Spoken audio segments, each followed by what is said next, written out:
তুমি কুমারী মেয়ে বিবাহ করেছ না তালাক প্রাপ্তা মেয়ে বিবাহ করেছ? তখন জাবের রাদিয়াল্লাহু তাআলা বলছেন, সাইয়্যিবা, আমি তালাক প্রাপ্তা মেয়ে বিবাহ করেছি। আজকের দিনই বৈঠকে সংক্ষিপ্ত সময়ে বক্তব্যের বিষয় আদর্শ পরিবার। একটা পরিবার কিভাবে আদর্শ হতে পারে এ নিয়ে আমরা এক গুরুত্বপূর্ণ সংক্ষিপ্ত তথ্যবহুল বিবরণের চেষ্টা করব ইনশাআল্লাহুল আজিজ। অবশ্য আব্দুল্লাহর বক্তব্য দেওয়ার পরে পরিবেশ পরিস্থিতি যা হয় তাতে আমাদের আর বক্তব্য দেওয়ার মতো পরিবেশ থাকে না। তার মানে আমিও শুনি, এইসব কথা তো আমাদের জানা নাই, আর এইভাবে আমরা পড়িও নি। তা আমরা তো মানুষের সামনে কোরআন হাদিস পড়িও অনুবাদ করি। খায়ের আমরা দোয়া করি, আল্লাহ তাদের কবুল করুক, আল্লাহুম্মা আমিন।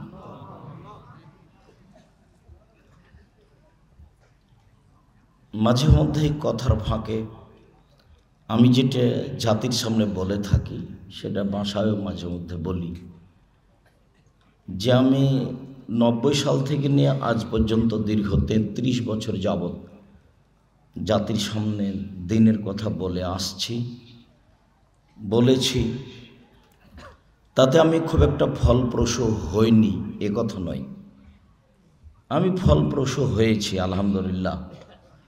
তবে আমি দেখি যে পরিস্থিতির সাথে আমিও মিল দিয়ে আছি। পরিস্থিতি কি, দিন প্রচার হবে শীতের দিনে, ঠান্ডার দিনে, গরমের দিনে হয় না, তা আমি তার সাথে আছি। আবার নিয়মিত বক্তাদেরকে নিয়ে আসা হয়, খাওয়ার ভালো দেওয়া হয়, বিজ্ঞাপন পোস্টার করা হয়, বেশ খরচ করা হয়, তাতে কমিটিও কিছু টাকা পয়সা ইনকাম করে, আর মাওলানা যারা আলেম ওলামা তারাও কিছু পয়সা ইনকাম করে। আমি মানুষের কাছে চাইলাম না, না হয়, কিন্তু মানুষ তো আমাকে দিল, আমি সেটা নিলাম। সব মিলা দেখলাম যে এখানেও একটা জীবিকা নির্বাহের একটা পথ ও পন্থা। আসলেই কি এটা দিন প্রচার? সাথে সাথে যারা আমরা দিন প্রচার করছি তাদের মধ্যে প্রায়ই মানুষ কোরআন হাদিস জানে না, দিন ধর্ম বুঝে না, তার এটা স্পষ্ট প্রমাণ। আমি একদিন মাওলানা শফিকুল ইসলাম, মানে জাগরণী শফিকুল ইসলাম, আমরা আছি দিনাজপুরে, তো শফিকুল ইসলামের নাম দিয়েছে আল্লামা মুফাসসিরে কোরআন শফিকুল ইসলাম। তা আল্লামা তো আরবি শব্দ, আপনাদের তো জানা নাই। আল্লামা মানে যারা খুব বড় বিদ্বান, আল্লামা মুফাসসিরে কোরআন যারা কোরআন মাজিদের ব্যাখ্যা বিশ্লেষণ করতে পারে। তো শফিকুল ইসলামও হাসছে, আমিও হাসছি। দেখো তো, আমি বললাম যে দেখেন তো এটা কেমন জগৎ হলো, এটা মানুষকে প্রতারণা দেওয়া হচ্ছে ধর্মের নামে। এই পরিস্থিতির সাথে আমি আজও আছি। তো মাঝে মধ্যেই আবদুল্লাহ শুনে বলতো যে আব্বু দাওয়াতের একটা ভিন্ন পথ বের করতে হবে। হঠাৎ করে দেখা গেল যে সেটা হলো আর দাওয়া ইলাল্লাহ। কখন কিভাবে যে কি করলো, একদিন দেওয়া হচ্ছে যে গাড়ির গায়ে লেখা আছে আর দাওয়া ইলাল্লাহ। আব্বু এটা কি? এটা সারা দেশে মসজিদ ভিত্তিক দাওয়াত দিতে হবে, তারই পরিকল্পনা। তো দেখি বেশ কিছু ছেলেপিলে এর সাথে আছে জড়িত, ওরাকে মাঝে মধ্যেই দেখি, আমার অজান্তেই ওদেরকে মাঝে মধ্যে দেখি, প্রতিষ্ঠানে আসে, তারা যাতায়াত করে, তারা কিছু কাজকর্ম হাতে নিয়েছে। তো আমি বললাম আব্বু তোমার এই কাজ খুব ভালো, তোমরা নিজেরা পয়সা খরচ করে আর দাওয়া ইলাল্লাহ, আল্লাহর পথে দাওয়াত, মসজিদ ভিত্তিক দাওয়াত দিবা, এটাই তো আসল দাওয়াত, যেটা 12 মাস চলবে। তো আমি তোমাদের দাওয়া ইলাল্লাহর সাথে একমত, তোমরা দাওয়া ইলাল্লাহর কাজ যেভাবে করবে আমি তোমাদের সাথে আছি। আমি তাদের এই কাজকে খুব পছন্দ করেছি। তারা যে মক্তব ভিত্তিক এই শিক্ষা কার্যক্রম প্রজেক্ট হাতে নিয়েছে, আমি বলছি আব্বু আন্তরিকভাবে দোয়া করি আল্লাহ তোমাদের এই দাওয়া ইলাল্লাহর কাজ কবুল করুক। আমার মনে বড় সাধ, এদেশের মাটিতে আমি উন্নত মানের প্রতিষ্ঠান গড়ব ইনশাআল্লাহ, যেখানে ছেলে মেয়ে বাংলা, ইংরেজি, আরবি উন্নত মানের শিক্ষা অর্জন করে জাতির অন্যায়ের বিরুদ্ধে লড়বে, মুখে কলমে মিডিয়ায় লড়বে। ইনশাআল্লাহ। সেটাই জামিয়া সালাফিয়া। শিরক মুক্ত প্রতিষ্ঠান জামিয়া সালাফিয়া, বিদআত মুক্ত প্রতিষ্ঠান জামিয়া সালাফিয়া, দল মুক্ত প্রতিষ্ঠান জামিয়া সালাফিয়া, সংগঠন মুক্ত প্রতিষ্ঠান জামিয়া সালাফিয়া, হিংসা মুক্ত প্রতিষ্ঠান জামিয়া সালাফিয়া।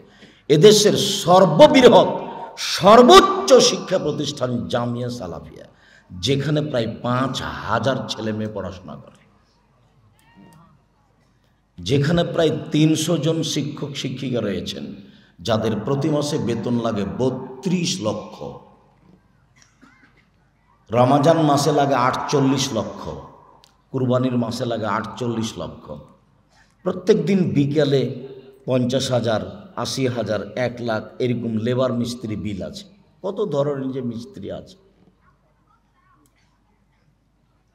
জামিয়া সালাফে প্রায় 410 জন এতিম আছে। জামিয়া সালাফে বিদেশি শিক্ষক আছেন। জামিয়া সালাফে সরকারিভাবে অডিট হয়।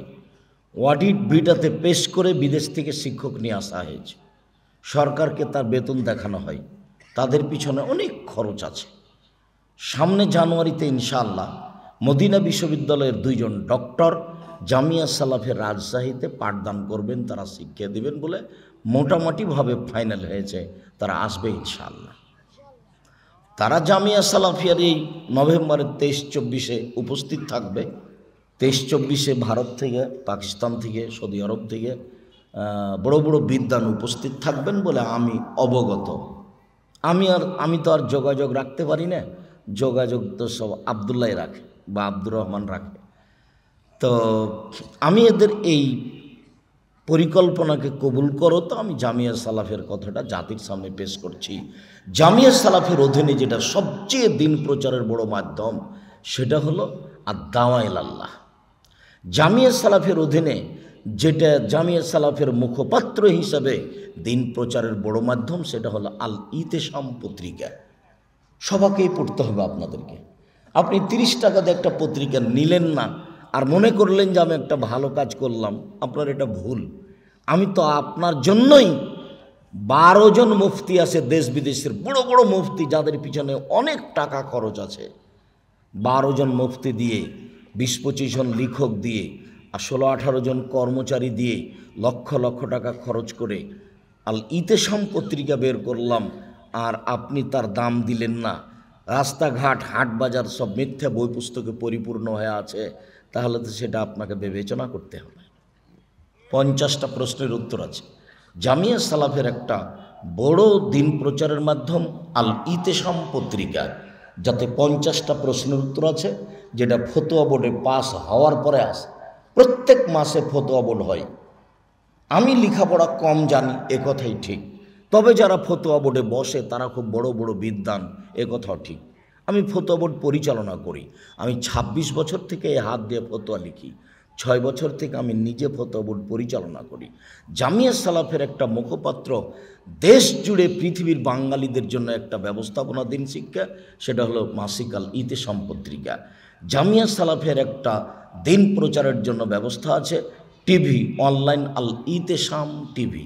জামিয়া সালাফের পক্ষ থেকে ছেলে মেয়েদের শিক্ষার ব্যাপারে ব্যবস্থা আছে। কিশলয়, ওরা পত্রিকা বের করে কিশলয়। জামিয়া সালাফের ছেলেরা মেয়েরা, 3য় শ্রেণীর ছেলে মেয়েরা দেওয়ালিকা লেখে, বেশ সুন্দর করে দেওয়ালে লিখে রেখেছে। যারা যখন সেখান দিয়ে হাঁটবে পড়বে। এ হলো জামিয়া সালাফিয়া, বাংলাদেশের সর্বোচ্চ সর্ববৃহৎ প্রতিষ্ঠান জামিয়া সালাফিয়া, শিরক মুক্ত প্রতিষ্ঠান জামিয়া সালাফিয়া, বিদআত মুক্ত প্রতিষ্ঠান জামিয়া সালাফিয়া, দল মুক্ত প্রতিষ্ঠান জামিয়া সালাফিয়া, সংগঠন মুক্ত প্রতিষ্ঠান জামিয়া সালাফিয়া, বাংলাদেশের হিংসা মুক্ত প্রতিষ্ঠান জামিয়া সালাফিয়া, যেখানে শিক্ষকরা বসে কেউ কারো দলের কথা বলতে পাবে না। করা তো বহুদূরের কথা, দলের কথা বলাই নিষেধ, সংগঠনের কথা বলাই নিষেধ। দল সংগঠনের সাথে থাকলেও ছাত্র প্রতিষ্ঠানে পড়তেই পাবে না। তো জামিয়া সালাফের ভালো অবস্থা আমি দেখতে পাই। আমার মনে বড় সাধ, আমি এদেশের মাটিতে উন্নত মানের প্রতিষ্ঠান গড়বই ইনশাআল্লাহ। সেই দিন আমি হুমায়ুন সভাপতি, তোমাদের একটা ধৈর্যের পরিচয় থাকা দরকার। এখন কি দেশের নেতারা তোমাদের সামনে কথা বলছে যে তুমি ব্যস্ত হয়ে পড়লে? হুমায়ুনের আব্বা আব্দুল তব, যারা এই প্রতিষ্ঠান প্রথমে সূচনা করেছেন, মাস্টার আব্দুর রাজ্জাক, আমি তাদের জন্য মন ভরে দোয়া করি, আল্লাহ তুমি তাদের মাফ করো, তুমি তাদের কবরকে প্রশস্ত করো, তুমি তাদের কবরকে আলোকিত করো। একদিন আমি এই এলাকায় প্রোগ্রামে এসেছিলাম, ওই রাস্তার ওই পারে কি যেন একটা গ্রামে, সাদুরিয়া গ্রামে। তখন এই নূর মোহাম্মদ মাস্টার আর আপনার ওই আব্দুর রাজ্জাক হাজি আব্দুর রাজ্জাক দুইজন গেছিলেন যে আমরা একটা আটমূলে মাদ্রাসা খুলব। তো সেই সুবাদে আমিও আসতে লাগলাম। আমার আসা ও যাওয়াতে এই প্রতিষ্ঠান চালু হয়ে গেল। যেদিন প্রতিষ্ঠান চালু হয় আমি নিজে তাদের সাথে সাথ দিয়ে এই প্রতিষ্ঠান খুললাম। মাস্টার আব্দুল লতিফ, হাজি আব্দুল তব, মাস্টার নূর মোহাম্মদ, হাজি আব্দুর রাজ্জাক, এনারা ছিলেন এই প্রতিষ্ঠানের মূল ব্যক্তি। আমি তাদের সাথে ছিলাম। এই প্রতিষ্ঠান তাদের মাধ্যমে গড়ে উঠেছে। আমি তাদের জন্য মন ভরে দোয়া করি এবং জাতিকে বলি তারা আপনাদের ছেলেমেয়ের শিক্ষার জন্য এই একটা ব্যবস্থা করে গেছে, আপনারা তার জন্য দোয়া করবেন। আল্লাহ তুমি তাদের মাফ করো, আল্লাহ। তাদের উত্তরসূরি হিসাবে তাদের ছেলেরা দায়িত্ব পালন করছে। তার মধ্যে আব্দুল তওয়াবের ছেলে হুমায়ুন এই প্রতিষ্ঠানের এখন সভাপতি। তাকে তো কিছু দু একটা কথা বলতেই হবে। সেই কথাটা তুমি না বলেই যদি একটা কথা বলে ফেলো, তাহলে তো তোমাকে বিবেচনা করে কথা বলতে হবে, আর একটা ধৈর্যের পরিচয় দিতে হবে। যখন নির্বাচনের লোকেরা কথা বলে তখন আমিও কষ্ট পাই, কিন্তু এখন তো প্রতিষ্ঠান যারা পরিচালনা করে তারাই কথা বলে। আমিও আটমুল সালাফিয়ার সার্বিক কল্যাণ এবং বড়ত্ব কামনা করি। আল্লাহ তুমি আটমুল সালাফিয়াকে কবুল করো এবং এলাকাবাসীকে, দেশবাসীকে অন্তর থেকে দান করার জন্য অনুরোধ করি। যখনই এই সম্মেলনে আসবেন তখনই খালি হাতে আসবেন না। আসার পরে সব টাকাটি ওই জিলাপি বিস্কুট খাওয়াতে শেষ করবেন না। জিলাপি বিস্কুট খাওয়াতে শেষ করলেন, তার বিনিময় হলো পায়খানা। যে আসলেন গেলেন, এরাও তো যারা যে জিলাপি বিস্কুট বিক্রি করতে এসেছে তারা তো মনে করছে এটা আমাদের একটা বড় ব্যবসা। আর আপনারও কাজ ওইটাই, আপনি তো আসলেন, খেয়ে চলে গেলেন, আর সকালে পায়খানা করে শেষ করবেন। এ হলো ফলাফল। আপনাকে আমি বলিনি যে এটা বেসরকারি কওমি প্রতিষ্ঠান, দিন শিক্ষার ব্যবস্থাপনা, দিনকে টিকিয়ে রাখার ব্যবস্থাপনা। এখানে 10 টাকা দান করলে তার বিনিময় আছে। তাই তো আমি বলি জামিয়া সালাফিয়ে এরকম আটমুল মাদ্রাসায় দান করলে, পতিতালয়ের মহলে যদি কুকুরকে পানি করে জান্নাত পেতে পারে, তাহলে এরকম প্রতিষ্ঠানে মানুষ 10 টাকা দান করলে জান্নাত পাবে ইনশাআল্লাহ। এখানে কাউকে নামানো হয় না, উঠানো হয় না, কাউকে নামানো হয় না। এইসব প্রতিষ্ঠানের সম্মেলনে কাউকে উঁচু করাও হয় না, কাউকে নিচু করাও হয় না। আলেম ওলামা আসে, বিষয়ভিত্তিক কথা বলে চলে যান। কারো বেশি প্রশংসা নাই, কাউকে উঠিয়ে দেওয়া হয় না, কারো বদনাম করা হয় না। বদনাম নিয়ে ঘোরা আমি পছন্দ করি না। যার কারণে ছাত্র মহলে, যার কারণে শিক্ষক মহলে এগুলো টোটালি নিষেধ করা আছে। কোনো দিন জামিয়া সালাফিয়ার শিক্ষকদের অফিসে শিক্ষক কথা বলতে পারবে না অবশ্য কারো বিরুদ্ধে। যখনই আপনি কোনো দলে যাবেন তখন তার বিপরীত যারা আছে তারা আপনার শত্রু বলে আপনি মনে করবেন। দল সংগঠনের আবিধানিক অর্থ হলো ভঙ্গুর, যা ভেঙে যায়। শরীয়তের পরিভাষায় যা দিয়ে মানুষের বদনাম, গীবাত, নিন্দা, পরনিন্দা, বিরোধিতা, শত্রুতা শেখা যায়। সম্মানিত দিনী ভাই বোন, এই ছেলে বসো। আপনি একজন মহিলা মানুষ, আসলেন সন্ধ্যা 7টা-8টার দিকে, ঢং ঢং করে গল্প করতে করতে আসলেন, আবার চলে গেলেন। তো কি হলো তাহলে? আপনি তো জানেন যে আব্দুর রাজ্জাক বিন ইউসুফ এসেছেন, তিনি কিছু কথা বলবেন, তো আপনি একটু ধৈর্যের পরিচয় দিয়ে থাকবেন না? কেনই বা আসলেন হ্যাঁ করে গল্প করতে করতে, আবার কেনই বা চলে গেলেন? নিজেকে একটু মহিলা মানুষ মনে করে লজ্জাবোধ মনে করেন না? আসলে কষ্ট হয়। আমি যখন ওই কথাটা বলি যে জাবের বললেন বিবাহের ব্যাপারে কথাটা, যেই কথাটা মহিলাদেরকে ধরে রাখতে হবে, আপনাকে ধরে রাখতে হবে। আদর্শ পরিবারে অনেক কয়েকটা হাদিস আছে, তার এটা সবচেয়ে গুরুত্ব বহন করে। পরিবার একটা আদর্শ করে গড়ে তুলতে হবে। এর ব্যাপারে যত হাদিস আছে উপদেশে, তার সবচেয়ে গুরুত্বপূর্ণ এই হাদিসটাকে সামনে রাখতে হবে যে জাবের রাদিয়াল্লাহু তাআলা আনহু বলছেন যে আমরা একবার বাহির থেকে আসছিলাম যুদ্ধ করে, তো মদিনার কাছাকাছি, তখন আল্লাহ রাসূল বলেন, এই থামো থামো থামো, সবাই এখানে বসো, এখানে আমরা রাতে থাকবো, সকালে বাড়িতে যাব। তা আমি জাবের বললাম, আল্লাহর নবী, আমি নতুন বিবাহ করেছি, আমাকে বাড়ি যেতে অনুমতি দেন। জাবের একজন সাহাবী, জাবের রাদিয়াল্লাহু আনহু বললেন যে আমি নতুন বিবাহ করেছি, আমাকে বাড়ি যেতে অনুমতি দেন। তখন আল্লাহ রাসূল বলছেন, ও তুমি নতুন বিবাহ করেছ? তার সাথে কথা বলতে লাগলেন, ও তুমি নতুন বিবাহ করেছ, বিকরা নাম সাইয়্যিবা, তুমি কুমারী মেয়ে বিবাহ করেছ না তালাক প্রাপ্তা মেয়ে বিবাহ করেছ? তুমি কুমারী মেয়ে বিবাহ করেছ না তালাক প্রাপ্তা মেয়ে বিবাহ করেছ? তখন জাবের রাদিয়াল্লাহু আনহু বলছেন, সাইয়্যিবা, আমি তালাক প্রাপ্তা মেয়ে বিবাহ করেছি। এইটুকু বলতে আল্লাহ রাসূল বলছেন, হাল্লা বিক্রান্ত তোলায়বকা, তুমি কুমারী মেয়ে কেন বিবাহ করলে না? তুমি তার সাথে খেলতে, ও তোমার সাথে খেলতো। আরে তুমি কুমারী মেয়ে কেন বিবাহ করলে না? তুমি তার সাথে খেলতে, ও তোমার সাথে খেলতো। আরে তুমি কুমারী মেয়ে কেন বিবাহ করলে না? তুমি তার সাথে খেলতে, ও তোমার সাথে খেলতো। আল্লাহর নবী কিন্তু 13 জন স্ত্রীর মাত্র একজন কুমারী, সবেরই 2-3 করে আগে বিবাহ হয়েছে। তার মধ্যে পৃথিবীর সবচেয়ে যিনি দামি মহিলা, তার মধ্যে যিনি পৃথিবীর সবচেয়ে দামি মহিলা, আমি তো বলি আমার বক্তব্যে যে পৃথিবীর সবচেয়ে দামি মহিলা হলেন আয়েশা রাদিয়াল্লাহু তাআলা আনহা। কিন্তু বিবরণে দেখা যায়, বিবরণে বোঝা যায় যে সবচেয়ে সম্মানী মহিলা হলেন খাদিজা রাদিয়াল্লাহু তাআলা আনহা। 1 মিনিট, এই ছেলে, কারো গায়ে হাত দিয়ে থাকবে না, আমার দিকে চেয়ে থাকো, এমনভাবে বসে থাকবা পাখি যেন মনে করে তুমি পাথর। কারোর সাথে কথা বললে কথা ধরা যাবে না। 1 মিনিট, এখানে দেখি সবচেয়ে দামি মহিলা খাদিজা, এটা একটু বুঝিয়ে বলেন তো আব্দুর রাজ্জাক সাহেব। আপনার বক্তব্যে তো একাধিক দিন শুনেছি, তাতে তো আয়েশা রাদিয়াল্লাহু তাআলা আনহা সবচেয়ে সম্মানী মহিলা বলে আমাদের বিবেচনাতে আছে। তো একটু দেখেন, একদিন আল্লাহ রাসূল বলছেন, আয়েশা আয়েশা হাজা জিবরাইল ইকরাকা সালাম ইকরাকা সালামা, আয়েশা যে জিবরাইল, এই যে তোমাকে জিবরাইল সালাম দিল। তখন আয়েশা রাদিয়াল্লাহু আনহা বলছেন, ওয়া আলাইহিস সালাম ওয়া রাহমাতুল্লাহি ওয়া বারাকাতুহু, জিবরাইলকে সালাম, তার উপরে শান্তি অবতীর্ণ হোক, তার উপরে বরকত অবতীর্ণ হোক।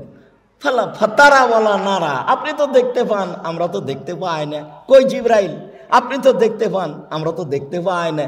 অথচ জিবরাইল আর আল্লাহ নবী আয়েশা এক জায়গাতে, একবারে একই খাটের উপরে, এক লেপের নিচে 3 জন, এক লেপের নিচে 3 জন, আয়েশা, আল্লাহর নবী, জিবরাইল। তো যখন আল্লাহর নবী বললেন, আয়েশা এই যে জিবরাইল, হাজা জিবরাইল, এই যে জিবরাইল তোমাকে সালাম দিল। তো আয়েশা বলছেন, ওয়া আলাইহিস সালাম ওয়া রাহমাতুল্লাহি ওয়া বারাকাতুহু। আয়েশা তার দেখতে পান না, নাহলে বলবেন ওয়া আলাইকাস সালাম ওয়া রাহমাতুল্লাহি ওয়া বারাকাতুহু, আপনাকেও সালাম। উনি তো আর দেখতে পান না, তখন বলছেন ওয়া আলাইহিস সালাম ওয়া রাহমাতুল্লাহি ওয়া বারাকাতুহু, জিবরাইলকেও সালাম, তার উপরে শান্তি, তার উপরে বরকত। আপনি তো দেখতে পান, আমরা তো দেখতে পাই না। এই তো আয়েশার একটা সম্মান বুঝতে পারলেন।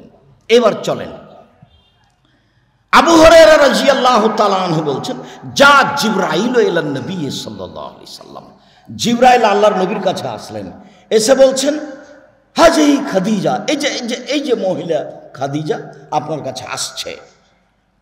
মা হে না, তার হাতে একটা পাত্র আছে, ফি দামুন, তাতে আছে তরকারি। ওই যে মহিলা আসছে খাদিজা, ওর হাতে একটা পাত্র আছে, তাতে আছে তরকারি। ও যখন আপনার কাছে আসবে, ফাকরা আলাইহা সালাম মিন রাব্বিহা মিন্নি, আসলে তাকে সালাম দিবেন, বলবেন, খাদিজা আল্লাহ তোমাকে সালাম দিয়েছে। বলবেন, খাদিজা জিবরাইল তোমাকে সালাম দিয়েছে।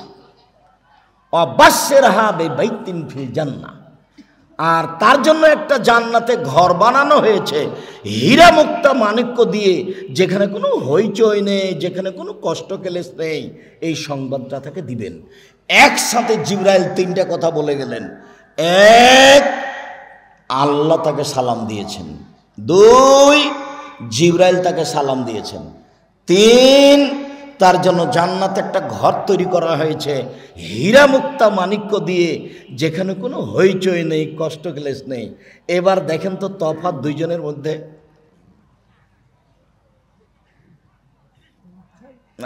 আয়েশাকে শুধু সালাম দিলেন জিবরাইল, সেখানে কি আল্লাহর সালামের কথা আছে? সেখানে কি জান্নাতে একটা ঘর বানানো হয়েছে আয়েশা রাদিয়াল্লাহু, এটা আছে? এটা নেই। তাহলে খাদিজা কত উপরে। তো খাদিজা রাদিয়াল্লাহু তাআলা আনহার বিবাহ হয়েছিল মুহাম্মদ সাল্লাল্লাহু আলাইহি সাল্লামের সাথে বিবাহ হওয়ার আগে দুইবার। তাহলে মুহাম্মদ সাল্লাল্লাহু আলাইহি সাল্লাম কত নম্বর স্বামী? 3 নম্বর। 2 নম্বর বলছেন কেন? আগে কয়বার হয়েছে? দুইবার। মুহাম্মদ সাল্লাল্লাহু আলাইহি সাল্লাম কত নম্বর স্বামী? 3 নম্বর। মুহাম্মদ সাল্লাল্লাহু আলাইহি সাল্লাম জাবেরকে বলছেন, আরে তুমি কেন কুমারী মেয়ে বিবাহ করলে না? তুমি তার সাথে খেলতেও, তোমার সাথে খেলতো। কিন্তু আল্লাহর নবীর 13 জন স্ত্রীর মধ্যে শুধুমাত্র একজন কুমারী, বাকি সবারই 2বার 3বার করে বিবাহ হয়েছে। উপস্থিত বৈঠকের মুসলিম বোন, আপনার হইচই দেখে একটা কথা মনে পড়লো। আপনাকে যে আমি বারবার বলছি আপনি চুপ থাকেন, যারা গেছে তারা তো ভাগ্য নিয়ে গেছে, তো গেছেই। পশু প্রাণীর মতো আসা, পশু প্রাণীর মতো যাওয়া। এই ছেলে, তোমার বোন চলে গেছে তাই না? তোমার মা এসেছিল, চলে গেছে। বোকামির পরিচয় দিতে এসেছিল, বোকার পরিচয় দিয়ে চলে গেছে। উপস্থিত বৈঠকের মুসলিম বোন, 1 মিনিট আপনার সাথে কথাটা বলে নিয়ে আপনাকে লক্ষ্য করেই এই হাদিস পেশ করছি। আগে আপনার একটা লজ্জাবোধের কথা বলি। আপনি একজন মহিলা মানুষ, আপনার একটু লজ্জা থাকা দরকার। লজ্জা খুব দামি জিনিস। লজ্জা নেই যার, ঈমান নেই তার। ঈমান নেই যার, লজ্জা নেই তার। লজ্জা নেই যার, ঈমান নেই তার। ঈমান নেই যার, লজ্জা নেই তার। আল্লাহ রাসূল বলছেন, আল হায়া ওয়াল ঈমান কারনাউ জামিয়া। লজ্জা এবং ঈমান একসাথে এভাবে জমা ধরে আছে। লজ্জা এবং ঈমান একসাথে এভাবে জমা ধরে আছে। এই যা রফে আহাদম আর রফে লাফারও, একটা উঠে গেলে আরেকটা চলে যাবে। এই যা রফে আহাদম আর রফে লাখার, একটা উঠে গেলে আরেকটা চলে যাবে। তা আপনি যে একজন মহিলা মানুষ, আপনার যে একটু লজ্জা থাকা দরকার, সেটা আপনি গ্রহণ করেন না কেন? একটু ভাবেন না কেন? দেখেন তো, 1 মিনিট আপনাকে লজ্জা দেখাই। আয়েশা রাদিয়াল্লাহু তাআলা আনহা বলেন, আমার ঘরে হলো আমার স্বামীর কবর। মুহাম্মদ সাল্লাল্লাহু আলাইহি সাল্লামের কবর হলো আয়েশার ঘরে। তখন তিনি বলছেন, আমি কাপড় মাথায় না দিয়ে এমনিতেই আসি। কেন? এটা আমার স্বামীর কবর। কয়দিন পরে এখানে কবর হলো আমার পিতার। আমি এমনিতে আসি, মাথায় কাপড় দিই না। কেন? এটা আমার স্বামীর কবর, এটা আমার বাপের কবর। আমি অত হিসাব করি না। কয়দিন পরে এখানে হলো ওমর রাদিয়াল্লাহু তাআলা আনহুর কবর। তখন আর আমি মাথায় কাপড় না দিয়ে যাই না। আমি একবারে মাথায় কাপড় দিয়ে আঁটো সাঁটো হয়ে নিজেকে গুছিয়ে নিয়ে যাই। কেন? এখানে একজন বেগানা পুরুষের কবর আছে, আমি তার কবরকে লজ্জা করি।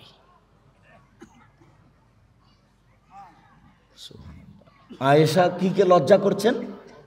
কবরকে। যখন ছিল স্বামীর কবর তখন এমনিতেই যেতেন। যখন ছিল স্বামী ও বাপের কবর তখন এমনিতেই যেতেন। যখন হলো উমারের কবর তখন আর কবরের পাশে এমনিতেই আসে না। লজ্জা, লজ্জার দাম আছে। এই মেয়ে, কথা বলছো কেন? তোমার একটু শরম হয় না? তোমাকে তো নিষেধ করছি কথা বলতে, তোমাকেই তো কথা বলতে নিষেধ করছি, তবু তুমি কথা বলো কেন? কেউ যদি তোমার গায়ের উপর দিয়ে চলে যায় তবু তুমি মুখ খুলবা না, একবারে মুখখান বন্ধ রাখবা। আর একজন তোমার গায়ের উপর দিয়ে চলে গেছে তবুও তুমি মুখ বন্ধ রাখবা। তুমি একজন মহিলা মানুষ, তুমি একজন মেয়ে মানুষ, তোমার একটা লজ্জাবোধের দাবি আছে।